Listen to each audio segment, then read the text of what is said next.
U.S. to deploy B-52s and warships to Middle East.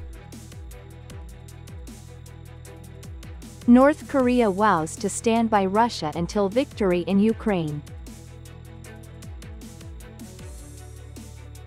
Performance space for Vi Giam folk singing in today's life.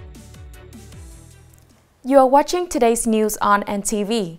The United States said it will deploy B-52 bomber, fighter jet, refueling aircraft, and Navy destroyer to the Middle East. This move is a readjustment of the U.S. military assets in the region as the Abraham Lincoln Carrier Strike Group prepared to leave the region. The Pentagon stated that the deployment would take place in the coming months and demonstrate the flexibility of U.S. military forces around the world. The announcement comes amid reports suggesting that Iran may retaliate against Israel before the U.S. presidential election. The U.S. previously has committed to assisting Israel in responding to attacks and protecting U.S. forces in the Middle East, as these forces are targeted by Iranian-backed groups in Syria, Iraq, Jordan, and offshore Yemen. Last year, the U.S. deployed 2 aircraft carriers in the Middle East as tensions began to escalate in October 2023. North Korean Foreign Minister Choi Song-hui declared that Pyongyang will stand by Russia until the day of victory in the struggle to protect sovereignty and national security. This statement was made during her official visit to Russia. Speaking at a meeting with her Russian counterpart, Sergei Lavrov, in Moscow, Cho Sun-wei stated that North Korean leader Kim Jong-un has ordered comprehensive support for Russia in Moscow's military activities. She reiterated North Korea's stance of supporting Russia in its special military operation in Ukraine. Lavrov confirmed that the Russia-North Korea relationship is at an unprecedented high. The visit of the senior North Korean diplomat comes as the Western countries say that Pyongyang has mobilized about 10,000 military personnel for training in eastern Russia and may support Russian forces in Ukraine in the coming weeks. The National Center for Hydrometeorological Forecasting has reported that from November 3rd, provinces in the central region will face very heavy rain, leading to risk of flashing flood, landslide, and widespread flooding. According to the center, from say November 3 to 4, a low-pressure area may form over the East Sea, possibly strengthening into a tropical depression. In the early days of November, a strong cold front will sweep over the country. The combination of the low-pressure area, cold air, east wind disturbances, and the wind-catching terrain of the Trong Son mountain range will create heavy rainfall in the central provinces from November 3rd to 10. This rainfall is expected to be severe, with a broader impact than the typhoon Trami in late October. There is a high risk of severe flooding, flash floods, and landslides. Coming up next are some updated news.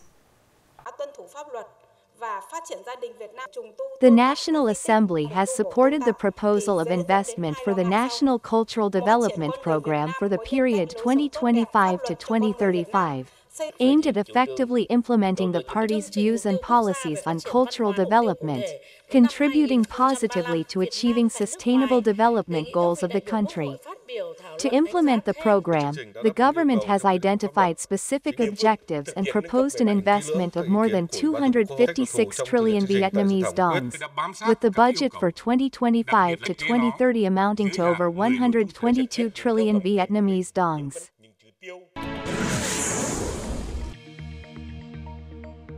Nghệ aims to raise the marine economy to 57 to 60% of its GRDP by 2030 and to achieve annual growth rate of 12.5 to 13.5%.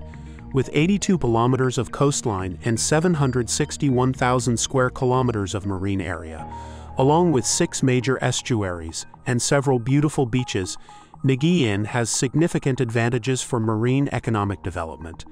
However, its port system is lagging behind, with weak infrastructure, low cargo unloading capacity, and silted waterways, making it difficult for large cargo ships to access. Additionally, ports have not received many incentives for warehouses, resulting in fewer ships and cargo exchange. Upgrading port infrastructure and attracting investment is necessary for the development of the local marine economy. Since the beginning of the year, the country has recorded 416 minor earthquakes, over 400 of which occurred in Kon Plong District, Kon Tum Province.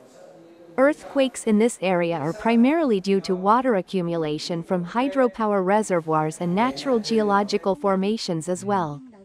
Over the past 5 years, the number of earthquakes has consistently increased, especially from 2021 to 2023, with occurrences increasing 3 to 6 or 7 times compared to 2019. However, most earthquakes in Vietnam are of magnitude 2 to 4, causing minimal natural disaster risks.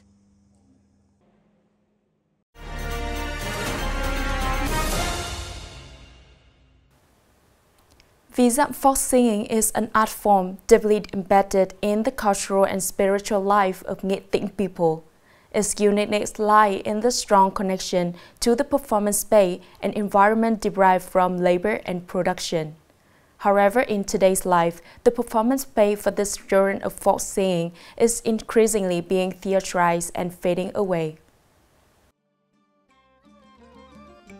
The performance space for Nghệ Tin Vi Giam folk singing is rich and closely linked to the working environment of the people, such as in fields, mountains, and waterways. Each profession has its own songs and melodies. The revival of the performance space for Vi Giam folk singing is very important because only this space can disseminate its values. In contemporary life, occupations linked to Vi Giam folk singing are gradually disappearing, causing the performance space to shrink and be replaced by artificial spaces, stage, and festivals. As a result, many famous folk melodies are fading in current life. If we create performance space for the clubs, Vi Giam folk singing will be spread more widely because if the limited performance space will not fully express the origin and antiquity of Vi Giam. The department has built performance spaces in squares, museums, Kim Leon relic sites and Kua Lo Beach. Here, the old performance spaces are recreated for the purpose of preservation, propaganda and promotion at tourist attractions. Restoring the performance space for Nghệ Tin Vi Giam folk singing in contemporary life faces many difficulties. Therefore, there is a need for responsible and comprehensive investment to ensure that this folk singing heritage exists and thrives within the community, representing the soul and essence of the Nghệ people. The last news has ended our bulletin today. Thanks for your watching and see you next time.